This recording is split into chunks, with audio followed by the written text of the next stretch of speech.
जों बाक्सा डिस्ट्रिक्टनि टेट क्वालिफाइड कैंडिडेट्सफोर जोंनियाव माखासे इस्युफोर दङ जाय इस्युफोरखौ लानानै जोङो दिनै प्रेस मिटखौ लानो गोनां जादों आरो बे इस्युफोरा जेबो गोदान नङा जोंनि गेजेराव जाफ्लेबाय थानाय आरो सावरायजाफ्लेबाय थानाय मैयासो जोङो ससियेल मिडियायाव नुनो मोन्दों फेसबुकआव इउटुबाव क'क्राझार अल बिटिआर टेट क्वालिफाइड कैंडिडेट्सफोरा मोनसे प्रेस मिट लादोंमोन आरो थिग बेबायदियैनो जोंबो दिनै बाक्सा डिस्ट्रिक्टनि जानानै बे प्रेस मिटखौ लानो सानबाय इस्युआ जेबो नङा जोंनो 6 शेड्यूलनि जितु स्पेशल टेट फाथिनाय जादोंमोन बेयो गोबाव सम जालांबाय रिजाल्ट जोंनो होनाया नाथाय दासिमबो जोंनो मार्कशीट एबा सार्टिफिकेटखौ इस्यु खालामाखै आरो बेनि सायाव सानैसो मानसिफोरा हाइकर्ट केस होनानै दोनदोंमोन होननानै जों मिथिदों आरो बे केसनि सायावबो जोंनो जाजआ फोरमायखादों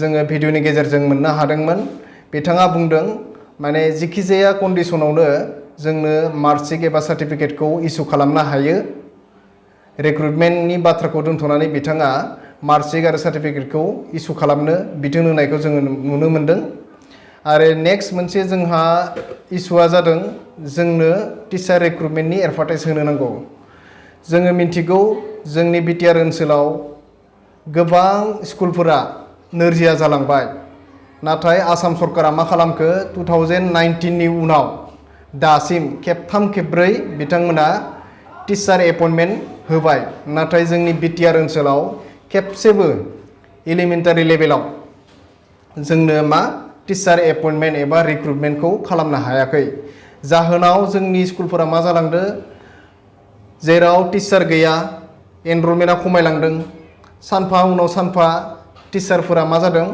रिटायार जालांबाय थादों एभ्रि मान्थ रिटायार जायो जोंनि गेजेराव टिचारफोरा आरो बिथिंहाय मा जादों 2019 निफ्राय दिनैसिम साबेसे टिचारा रिटायार जालांखो जोंनाव बेबायदि कमप्लिट डाटाया गैयाब्लाबो जोङो नुनो मोनो जोंनि ओनसोलावनो गोबां टिचारफोरा रिटायार जालांबाय थादों अब्ला बैफोर टिचारनि लेक्सफोरखौ सोर फुलफिल खालामखो जों नुनो मोन्दों गेजेर ससेयाव माखासे 99 नि खाथिनाय टिचारफोरखौ हाइकर्टआ अर्डार होनाय लेखा बिटिआर सरकारा दिनै एपइन्टमेन्ट होबाय थादों गेजेर गेजेर खेबनै खेबथाम जालांबाय आरो सोरबा अनारारि खाथिनाय बिथांमोननोबो बिथांमोना फिक्सआव बा कन्ट्रेक्चुएल बेसिसआव बिथांमोननो एपइन्टमेन्टखौ होबाय थानाय नुदों अब्लाबो जोंनि स्कुलफोरनि कन्डिशनखौ नायोब्ला माखासे स्कुलफोरा दासिमबो टिचार सिंगल टिचार बहाबाथ' जिर' टिचार मा खालामदों खायसे स्कुलफोराव सिंगल टिचारनि थाखायनो माने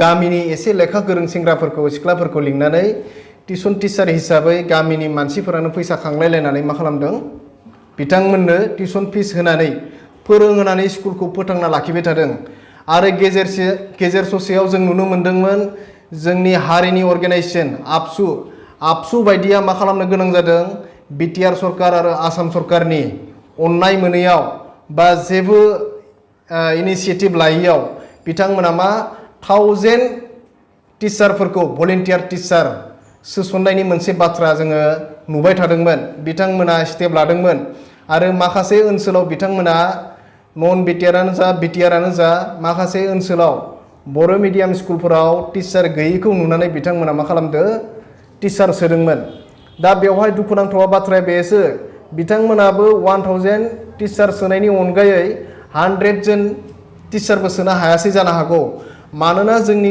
कन्डिशना दा बिदिखौ फोरमाया जोंनि सेंग्रा सिख्लाफोराबो सासेबो मानसिया माने बिना फैसायाव भलेन्टियार हिसाबै जोंनो दिनै खाथिना थानानै बा सोरनिबा स्कुलखौ जों फोथांना लाखिनो हानाय बेबायदि कन्डिशनाव गैलिया जोंनि सरकारा दिनै जोबोद गोख्रों जोंना दिनै बिजेपि सरकार दं आसामाव आरो ओरैहाय जोंहा सासे बिटिआरनि सिफआ जाहैबाय जोंहा बिटिआर सरकाराव जोंनिनो आगुनि सासे स्टुडेन्ट लिडार सासे स्टुडेन्टनि बिखय गोबां जेंना जेथोनि सोमोन्दै मिथिखानाय सासे लिडार आरो एडुकेशन सेक्टराव गोबां खामानि मावनाय डाटा गोनां कमप्लिट नलेज गोनां सासे मानसियानो दिनै बिटिआर सरकारखौ सालायगासिनो दं बेखौ बयबो मिथिखायो बिथाङाबो दिनै सिआरआव जखांनायनि उनावब्लाबो बिथाङा जोंनि समस्याफोरखौ मावफुंनो हायैयाव आबसु बायदि मोनसे अर्गेनाइजेसना भलेन्टियार टिचार सोनायनि गोनांथिखौ साननो गोनां जादों दिनै जोंनि सरकारा बा आसाम सरकारा बिटिसि सरकारा बेफोर जेंनानि सायाव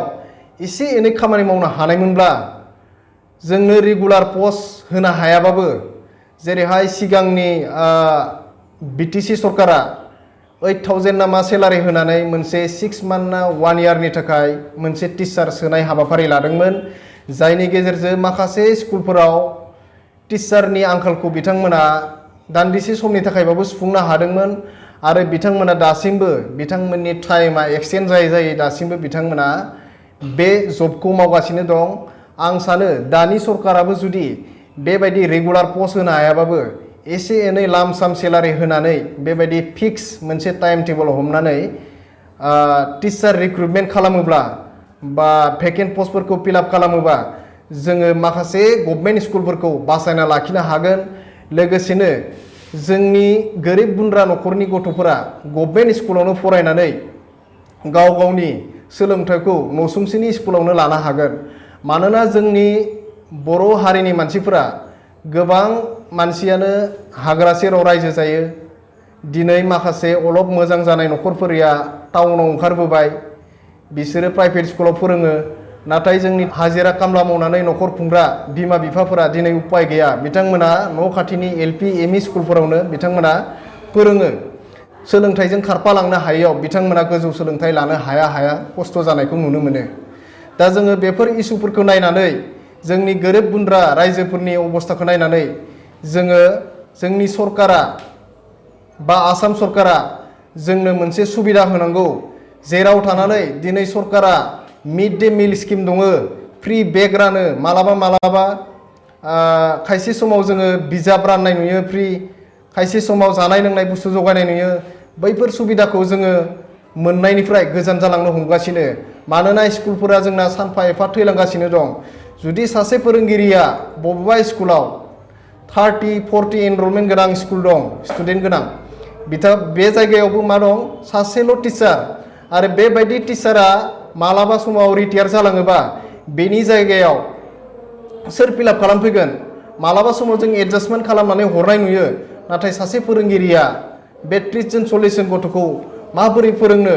आरो गथ'नि बिमा बिफाया गावनि गथ'नि मोजांखौ नायनानै, इयुनखौ नायनानै सासेल' फोरोंगिरिया माबोरै फोरोंनो साननानै दिनै थेला बोना जाग्रा बिमा बिफायाबो मा खालामदों, खस्थ' मस्थ'यै प्राइभेट स्कुलाव फोरोंनो लानायखौ नुनो मोनदों। आरो जायनि जाहोनाव गभर्नमेन्ट स्कुलफोरा मा एनरलमेन्ट गैयैयाव आरो टिचार रिक्रुटमेन्ट होयैयाव थैलांनायखौ जों नुनो मोनदों। आरो बेबायदिनो जोंना बोसोरसे बोसोरनै लावलांबाय थायोब्ला जानो हागौ जोंनि बिटिआर रिजननि गंफ्रोमबो एलिमेन्टारि LP ME स्कुलफोरा थैलांजोबसिगोन। बेखायनो जोङो मा खालामनांगोन, गभर्नमेन्ट स्कुलफोरखौ सेभ खालामनांसिगोन। जोङो बिटिआर सरकारखौ, आसाम सरकारखौ आर'ज गाबो, नोंथांमोना गासैबो बाथ्राखौ बुजिजोबखायो। जोंनि दानि बिटिआरनि जिथु सरकार चिफ, बिथाङाथ' जोंनि बर' जातिनि समयसाखौ मोजाङैनो मिथियो। बिथाङा मोनसे समाव स्टुडेन्ट लिडारमोन। बिथाङा बर' बिजोंनि समयसाखौ गोबाङैनो मिथियो। बिजाब सफैया, स्कुल बिल्डिंफोरा मोजां नङा, फारसेथिं नांगौ बायदि फोरोंगिरि गैया। बिथांमोना गासिबो जेंनाखौ बुजिजोबखायो। आरो जोंनि एस'सिएसना टेट क्वालिफाइड बिजाथिफोरा बिथांखौ खेबनै खेबथाम एपइन्टमेन्ट लानानै लोगो हमबाय। बिथांमोना जोंजों सावरायब्ला मा होनो, नोंगौ नोंसोरनि प्रब्लेमा सैथोआनो, जों नोंथांमोननि इसुखौ बुजिखाजोबो इदि होननानै बुङो। नाथाय बुजिखासेयावबो बिथांमोना दिनै जोंनि जातिनि मोनसे गेदेर प्रब्लेमखौ सल्भ खालामनानै होनो हायाखै। रेगुलार पस्टखौ दिहुना बिथांमोना कन्ट्रेक्चुएल पस्ट बा बेबायदि लाम साम सेलारि होनानैबो जोंनो टिचार एपइन्टमेन्ट खालामोबा, गोदान पस्टफोराव गोदानै जोंखौ थिसनोबाथाय जोंनि स्कुलनि अबस्थाया निस्सय मोजां जागोन। जोङो दिनै टेट क्वालिफाइड केन्डिडेटफोर, जों बेनि सायाव स्ट्रं माने खामानि मावनो लायोबा, धरना माबा माबि हाबाफारि लायोबाथाय जोंहा माखासे मानसिफोरा बुंनो नागिरो बिथांमोना अपोजिसन पार्टिनि थुलुंगा मोनदों, बेखायनो दिनै बेबायदि साख्रि मोननो थाखाय बा सरकारखौ सिफायनो थाखाय बिथांमोना होस्रिखावनो रोंदों बिदि बुङो। नाथाय जोंनि थांखिया बिदि नङा दि जोङो रावबो सरकारनि एगेन्स्टआव नङा। जों साख्रिनि थाखाय एसेबां गाबखांनायबो गैया। जों साख्रि मोनाबाबो माबा मोनसे मावनानै जालांगोन। जोंनि सिन्ताया मा, जोंनि बिटिआर हालामनि LP ME स्कुलफोरा सानफा एफा नोरजिया जालांगासिनो आरो बेबायदि लेभेलजों बोसोरनै बोसोरथाम सोलिबावनांगौब्ला जोंनि गंसे स्कुला थांनानै थानाय नङा। जोंनि गेजेराव आसाम सरकारा 2019 निफ्राय दिनैसिम खेबनै खेबथाम खेबब्रै रिक्रुटमेन्ट टेट टिचारफोरखौ एपइन्टमेन्ट होलांबाय। बेवहाय मा जादों 2019 आव 2020 आव जानांगौ बेयो 9000 प्लास पस्ट फैदोंमोन। बेवहाय मा जादों अनलि 116 पस्टआ बर' मिडियामनि थाखाय फैदों एलपि प्लास एमइ। आरो फैयै फैयै 2023 आव फैबाय 5000 प्लास भेकेन्सि ओंखारदों 5000 नि सायाव। बेवहायबो मा जादों बर' मिडियामनि थाखाय अनलि 40 पस्ट बिथांमोना एडभार्टाइजआव फोसावदों बर' मिडियामनि थाखाय आरो एमइआव 0। दा बैफोरबो सैथो ना नंखाय जोंनि out of BTR Dhemaji Sonitpur Lakhimpur Golaghat Tinsukia गोबां जायगायाव बर' मिडियाम स्कुलफोरखौ जोङो नुनो थाङो। आरो बावैसो सिगाङाव धेमाजि डिस्ट्रिक्टनिफ्राय गोबां टेट क्वालिफाइड केन्डिडेटफोरा फोसावदों।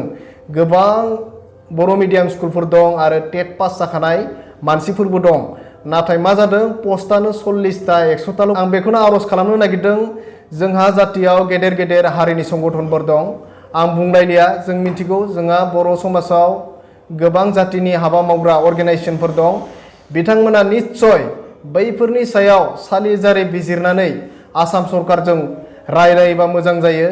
जोंहा 5000 10,000 पस्टआव बर' मिडियामनिया 40-50ल' पस्ट फैयोब्ला बेनि सायाव सावरायोब्ला निश्चय जोङो बे पस्टफोरखौ एसे बारायनानै मोननो हागौ बा जोंनि टेट क्वालिफाइड केन्डिडेटफोरा बेवहाय जइन जानानै एपइन्टेड जानानै जोंनि बर' टिचारनि आंखालखौ सुफुंनो हागोन होननानै सानो।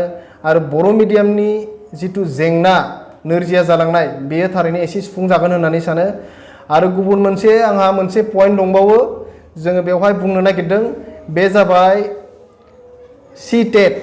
टेटखौ बोसोरफ्रोमबो बोसोराव खेबनै खेबनै फाथियो सेन्ट्रेल टेट।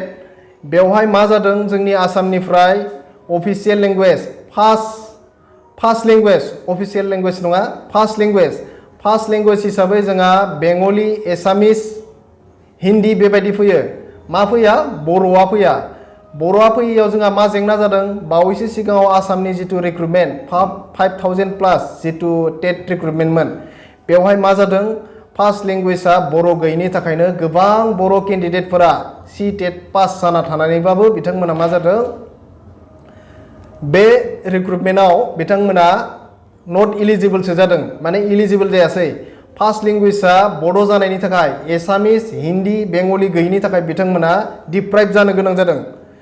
दा बेखौनो आं खावलायनो लुबैदों जोंनि अर्गेनाइजेसनफोरा बे टेटनि जायफोरा एग्जाम कन्डाक्ट खालामो जाय बर्डआ बा आसाम सरकारजों बा सेन्ट्रेल गभर्नमेन्टजों एसे सावरायनानै जोंनि बर' लेंगुवेजखौ टेटआव एस ए फार्स्ट लेंगुवेज हिसाबै जोङो मोननो हायो नामा।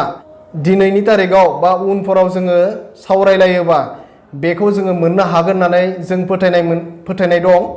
आरो जोंनिफ्राय बेखौनो खावलायनाय थायो जोंनि अर्गेनाइजेसनफोरा टेट बर्डनिफ्राय बेखौ मेम'रेन्डाम होनांगौ होननानै टेट बर्डनो मेम'रेन्डाम होयोबा निश्चय जोङो बर' लेंगुवेजखौ फार्स्ट लेंगुवेज हिसाबै मोनगोन। जोंनि अर्गेनाइजेसनफोरा बे टेटनि जायफोरा एग्जाम कन्डाक्ट खालामो जाय बर्डआ बा आसाम सरकारजों बा सेन्ट्रेल गभर्नमेन्टजों एसे सावरायनानै जोंनि बर' लेंगुवेजखौ टेटआव एस ए फार्स्ट लेंगुवेज हिसाबै जोङो मोननो हायो नामा। दिनैनि तारिखाव बा उनफोराव जोङो सावरायलायोबा बेखौ जोङो मोननो हागोन होननानै जों फोथायनाय दं।